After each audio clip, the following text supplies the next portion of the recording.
What's going on, everybody? I'm guessing y'all want to know what happened. So, it's been a little while since I've made a video. Probably close to a year now.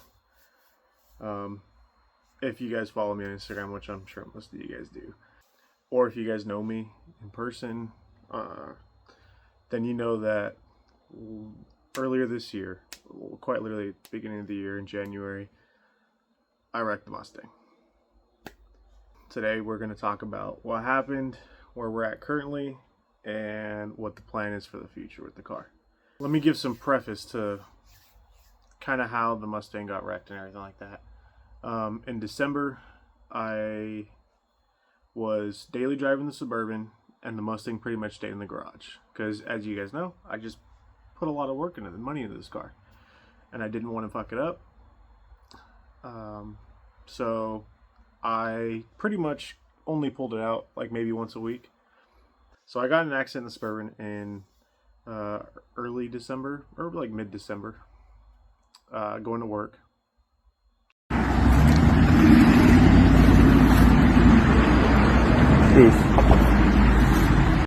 And the Suburban was okay. It was fine to drive after that. Kept driving it. I put the new bumper on the Suburban after that first accident because it was already dented. It wasn't really much worse than it already was, but I decided on a Saturday I was working, stay a little bit late, put my new bumper on. So I put the new bumper on the Suburban. This was probably like late December at this point, or early January. And I'm leaving work, and I get another accident. This time, it put it down. Let's go over that accident real quick. Second one, I'm on the ramp from 277 to Independence here in Charlotte. If you guys live here, you may know people tend to miss their exit a lot right there, and they like to cut across after they've already missed it. There was essentially no traffic this day. It was a Saturday. It was like 3 in the afternoon. There was not any traffic. And what I've been driving this route for close to a year now, and I never had any problems when there is traffic. So there are 4 lanes on 277. 2 of them go straight, stay on 277. 2 of them split off to the exit Independence. I'm in the 3rd lane from the left. So there's 1 lane to my right, 2 to my left. There was a Honda CR-V in front of me, probably about 3 or 4 car lengths. The CR-V is already past the split where it goes to Independence. I'm a little bit farther back right before it completely splits. And there was a car in the 2nd lane. Well, they decided that they weren't going to miss that exit that day and cut across. Completely across the divider. Well, there was no cement median or anything like that. It's just, you know, the lines are there, and it's like that triangle between where lanes split. Well, they cut across it. Probably doing like 5 miles an hour, of course, because they were about to miss it. So they stopped and cut across. Well, they cut the car in front of me off. We were doing about 40, 45. And they were doing 5 miles an hour. So the Honda CR-V in front of me slams on their brakes. I slam on my brakes. There's no ABS in the Suburban, and so it just completely locked up all the wheels. I slid. I just barely tapped them in the back. Right after I tapped them, the wheels gripped and it pulled me hard to the right. So I went into the guardrail on the right side of 277 Independence ramp. So all that happens. They barely missed the car in front of them, the one that had cut them off. So I pull off back to the median underneath the overpass where that ramp is. They pull off in front of me. Whenever I was pulling off the guardrail and to the left, I can feel something wrong in my front wheel. Come to find out later, like after I had it towed home, the knuckle on the passenger side was cracked because I hit the guardrail. And basically, the knuckle has the ear coming off for the tie rod. The tie rod's like this. Well, when it hit the guardrail, it pushed the knuckle back like this, but it didn't like pull the whole other side of the steering with it, like the driver's side. So that knuckle was like cracked. It didn't come completely off, thankfully, so I was able to somewhat control it, but the steering was all sorts of fucked. I couldn't drive it home.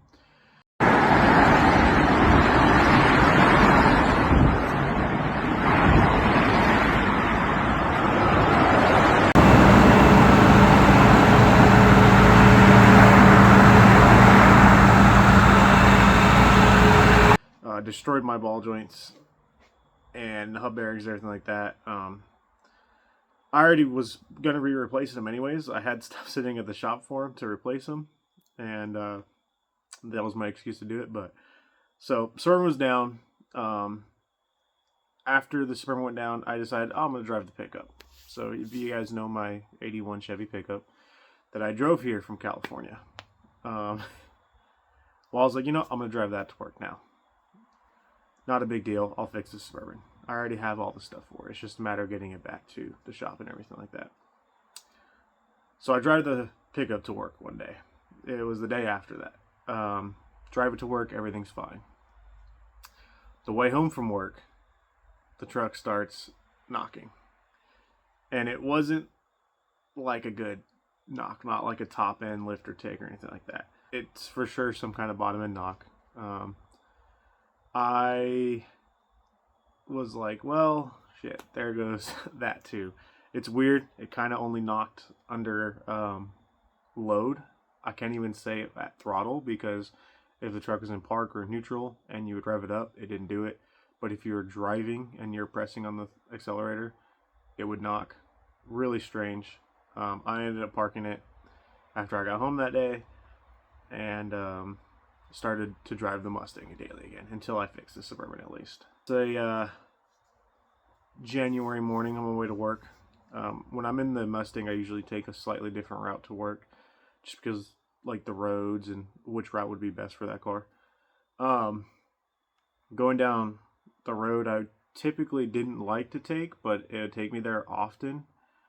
At least on Google, given traffic and everything like that. So we're coming down the road.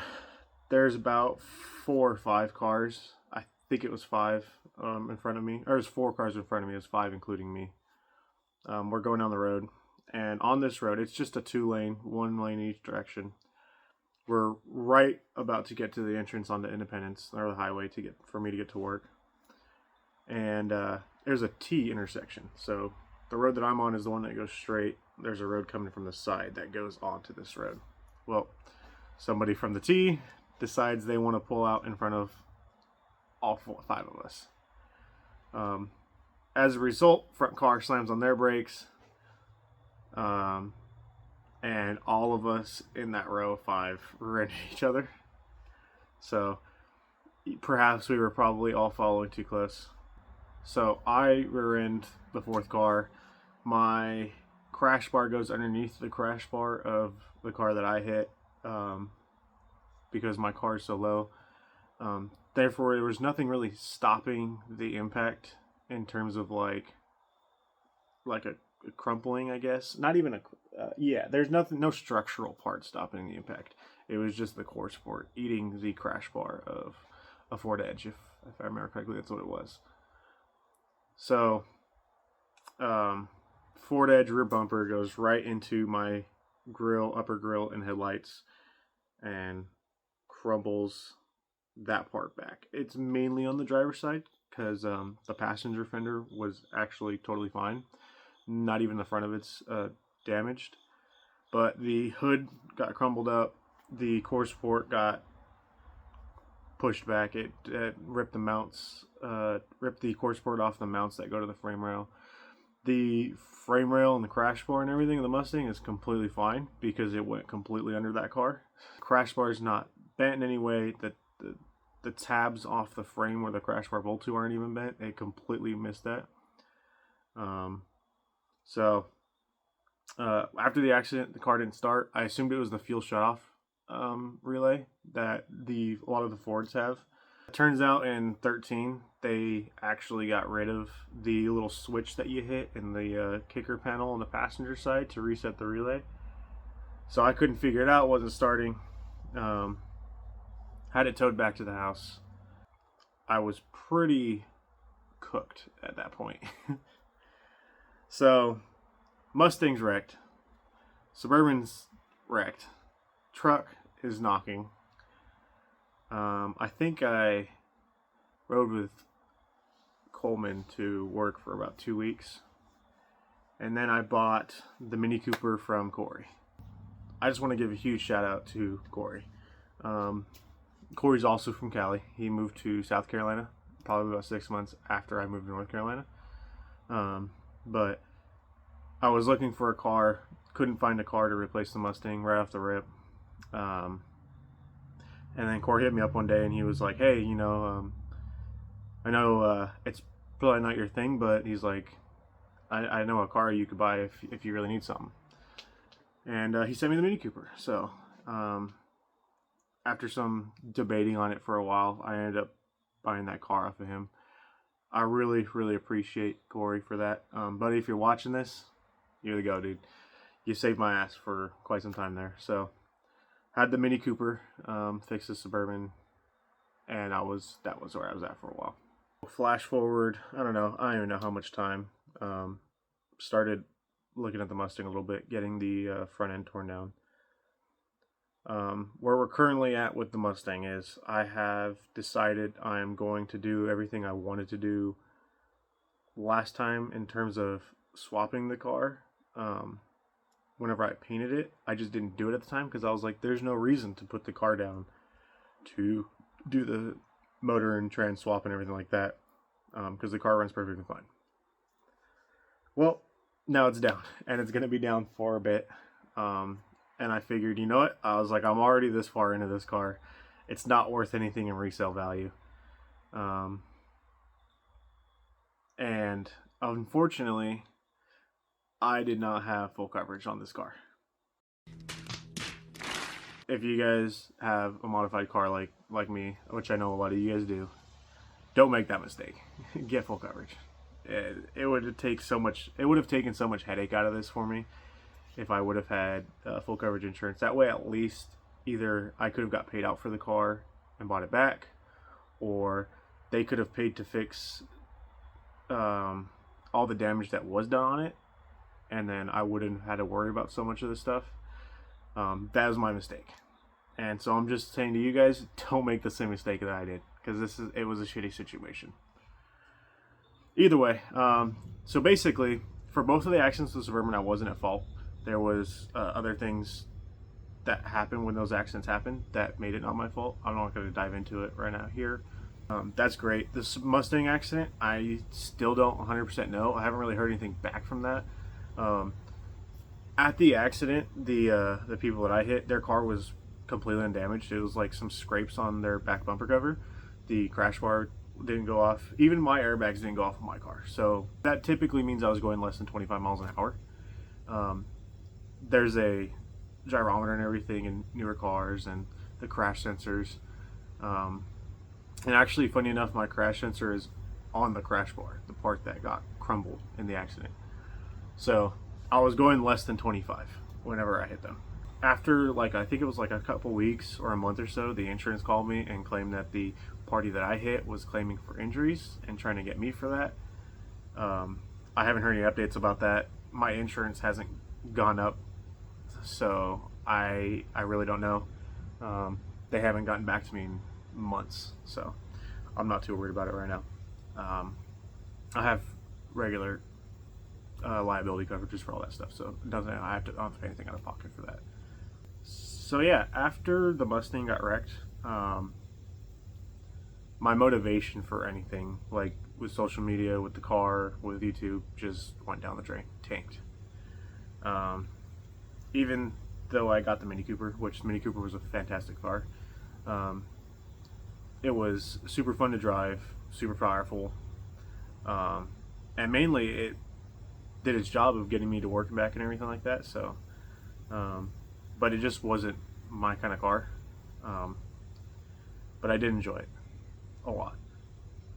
But at that time, the only thing I could think about was, damn, I miss my Mustang. I was not in a good place for quite some time there. But I spent long enough time sulking over it, and it's time to get my ass in gear on this car.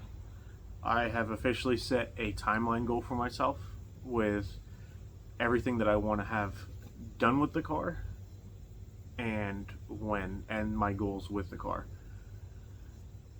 So I'll go over a little bit of that kind of stuff today.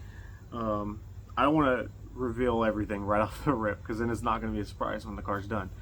But I will say that I'm not going to change the color. I'm going to go keep the pearl white that I painted the car last year. That will be returning. The wheels are going to be the same. I might do something special with the wheels. If you guys know, you know. If not, then I'm not going to spoil that for you guys. That one's going to be a secret. That should come out really cool if I get that done. So let's go over where I'm at with the car currently. So this is how the car is currently sitting in my garage. A couple months ago, took the whole front end apart, and one of the main things that I was having issues with was getting the brackets for the core support that will under the frame here. You can see the spot welds that I drilled out and removed the brackets off of. Those were unavailable on LMR. I could not get them on there. So my only thought was I had to get a front clip for parts and salvage off of that. So I did that. And that's when I bought this. This is an entire like front half of a Mustang. I got from a place that salvages out only Mustangs, it seems like, in Gastonia. Shout out to those guys. When I messaged them trying to buy it, they told me it was the front clip, and I was expecting it to be cut. They said it was gonna be cut at the firewall. I was expecting this side of the firewall and not this side. So I grabbed way too small of a U-Haul trailer to put this on, and it was kind of a pain in the ass to get it unloaded. It actually resulted in a bit of suffering. So I cut my arm wide open on the trans tunnel of this car when we're unloading it. I mean, it straight sliced through the skin. I might throw a picture of that up right here. That picture was after I already like glued the wound back closed so it wouldn't just stay leaking. But bought the front half of a car, bought some spot weld drill bits, and I completely drilled out all the spot welds and salvaged the core support and this fender apron that comes like down the side and the front. So I took that front apron off the other car. Mine's not super bad and it probably could have been straightened, but I was like, you know, I'm already here with it, might as well. So all I have to do is get the spot welds out that are in the wheel well right there. I just haven't done it because I have to take the wheel off, and I've been needing to move the car around. It used to be backed in. I've already checked everything up here on these rails, and there's nothing bent. The only thing that bent was this tab for the fender that bolts the fender bolts to, which I'll have to get a new one of those, but that's not a big deal. The door got a little bit of damage when the fender went into it, but it's fixable. Not worried about it too bad. Got a little bit of damage on the pillar from when the fender got pushed up. Again, not bad. I'll be able to fix that. So mainly just this apron and the core support, so the headlight buckets and everything like that. This one's totally fine, it's completely straight. I didn't even bother trying to get that one out. I'm not going to. Here's the core support that I harvested off of the half car. This car got wrecked in the rear, so there's no damage on the front of this car. Everything on this is completely straight, which is good. And the whole reason I bought this car was for these brackets right here. Could not buy them. Of course, now when you go on LMR, they're in stock. So it's whatever. I only paid $300 for that half car. Not a bad deal. A lot of you guys know I'm swapping the car. I mentioned it a little bit ago. Yes, I am. This car is high mileage now. I bought this car at 80,000 miles, and it currently has, I believe, 198,000. I drove the piss out of this car for the last 6 years that I've owned it. It's been an amazing car. I never had any issues with it. This motor has given me no grief whatsoever. The transmission has been great. The clutch has been starting to slip a little bit the last like 10,000 or so miles, which is impressive that's lasted this long. I'm assuming it's the factory clutch still in it. So I have to pull the trans and or motor anyways to replace the clutch. I've wanted to do something crazy with this car for a long time, and I'm finally doing that. A lot of you guys are probably wondering, oh, what are you swapping in it? Are you putting a 5.0 in it? No, I'm not gonna ever put a 5.0 in this car. And a lot of that reason is you 5.0 owners are absolutely unbearable. Most 5.0 Coyote owners think it's the greatest thing since sliced bread and think they're the hottest shit on the planet. Which, don't get me wrong, the Coyote is a fantastic fucking motor. Really, dare I say it's better than the LS. A lot of you guys are gonna think that's a hot take, but my problem is the owners of a lot of 5.0s. There's so many people. I've gotten so many hate messages over the years for this car being a 3.7, right? And every single one of them has been from a 5.0 owner. Never has it ever come from a GT500 owner. Never has it come from a Super Snake owner, anything like that. And this is just terms of Mustang owners. It's always the base model V8 guys that just absolutely love to throw the most hate messages. So I've made a firm decision to never own a 5.0 car, and I fully intend on at least a car that came factory with a Coyote, and I fully intend on following that. And so I'm not swapping a 5.0 into it. So that makes you guys question, what am I swapping into it? It is a Ford motor, yes. It is a 6-cylinder. It is not a motor that we got here in the United States. So let me show it to you guys. This, my friends, is a 4-liter Barra. Made for the Australian market. Came in Ford Falcons, Ford Territories, those kinds of things over there. In the Ford Falcon, you can get it in as an XR6T, which was a Barra turbo, factory from Ford. They made 400-ish horsepower. I don't have the specs offhand right now, but really great motor. Adam LZ put one of these in his GT350. I'm not going to copy his because he makes like 1200 wheel horsepower with that car now. My goal with this motor and in this car is to make like 600 to 700 wheel. I want to be able to keep up with all the modern day muscle cars without an issue, and still keep the amazing reliability this car had. So here she is.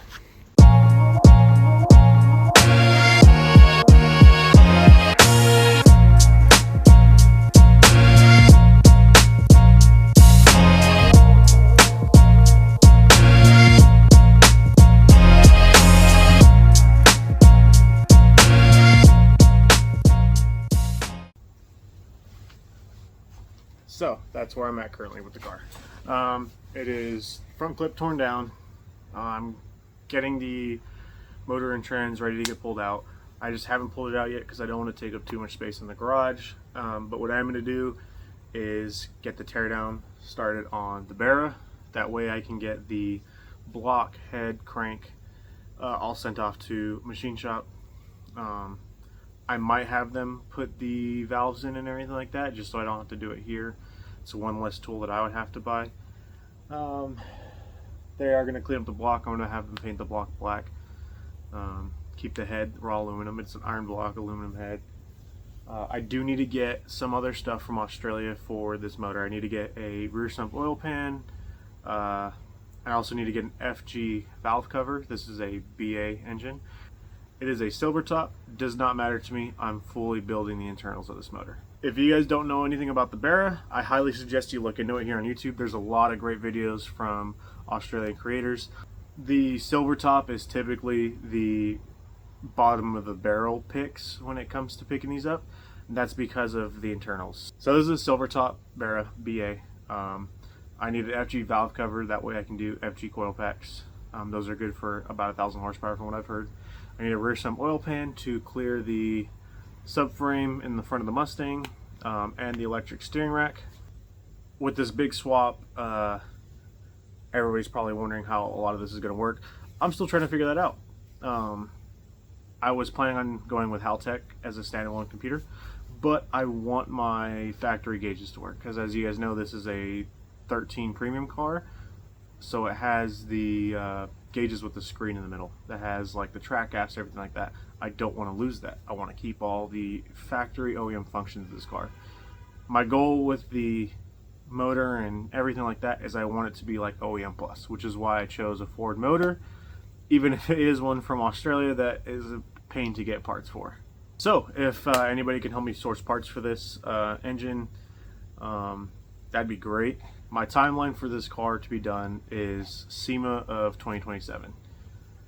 Yeah, that's a little bit of ways away. If I can get it done sooner, that's fantastic, but I'm in no rush to finish this car. I want the car to be perfect. That also includes the interior that I have over there, the peanut butter interior that you guys have probably seen before on Instagram. I need to get that reupholstered. I'm doing custom upholstery on that. That is going to have some of the peanut butter still. So I went out of my way looking for that interior, and I found a good deal on some, and I picked it up. I need to fix a couple things with the bags. The passenger rear corner is leaking air. That's why the back side's kind of squatted right now. Need to fix that. Probably run new airline, stuff like that. Need to wire up the second compressor in the trunk for the air ride setup. And after that, the main stuff is the swap. I do have to run a different transmission. The MT82 does not bolt up to the Barra, and the bell housing is not removable on the MT82. I could probably get an adapter plate, but why would I want to put an MT82 on a Barra, especially if I'm going to be making 600-700 horsepower, which is the goal? It'll probably blow up. So I'm going to be doing a T56 Magnum XL QuickTime bell housing adapter for Barra to T56. I am planning on putting all new suspension on the car, at least in terms of control arm, stuff like that.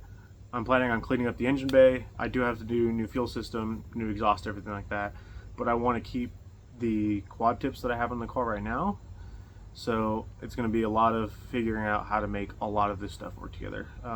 Two continents that have very different setups, making them into one. I'm gonna see if I can upload the last video that I recorded before the car got wrecked, which was the Ford Christmas show in, I think it was Huntersville or Mooresville. I had the clips and I'd been editing them, and then the car got wrecked and I just lost motivation. So right after I finish filming this one, I'll be starting filming the first episode of Tearing Down the Barra. It's going to be an awesome build series. Not one that happens a lot here in the United States. Our only real options are Adam LZ and maybe a handful of others, at least in terms of in the US. So hopefully I can shed some insight to people that want to do it. It'd be great. There's a handful of people that have really, really awesome Barra builds that are done here in the United States. If you go on YouTube and you look up anything about a Barra, almost all the videos are in Australia or maybe the UK or something. This is going to be an awesome build. I would like to do it without having any sponsors, but if somebody wants to get on board, I'm not going to say no. I have a very specific plan in mind for this car, and I don't like shilling out for companies if they just like, hey, say some stuff about a product, but it's not a product that I would use. I want to be able to recommend stuff to you guys that I think is an awesome product if somebody did hit me up. So chances are there probably won't be any ads throughout this and no paid ads or anything like that. But if you guys do want to support the builds, check out my Instagram, subscribe on there. I don't know how that works. Check the link in my Instagram, or I'll drop my link in bio down below. You guys can support it any way if you want. And honestly, just subscribe here on YouTube. Anything that I make off of any of the videos for this car will go right back into this car. So if you guys want to see that happen, hit that subscribe button, hit the like button, share it around to your friends. We're gonna make an awesome fucking Mustang. Sorry I've been gone for so long. I know that if you guys have ever wrecked a car, you know what it's like. That feeling's like the motivation loss is insane. But I'm back now. I would like to get back to making consistent content here on YouTube. On Instagram, I've been a little bit quicker about it. If you guys are subscribed on Instagram, you guys will get first updates on everything that happens with the Barra, the Mustang, and everything else, like my new truck, which I will dive into on a different video. With all that being said, guys, it was great making another video. I'm glad to be back on here, and hopefully I'll see you guys in the next one. That was going to be the first episode of the Bear Teardown. So catch you guys then.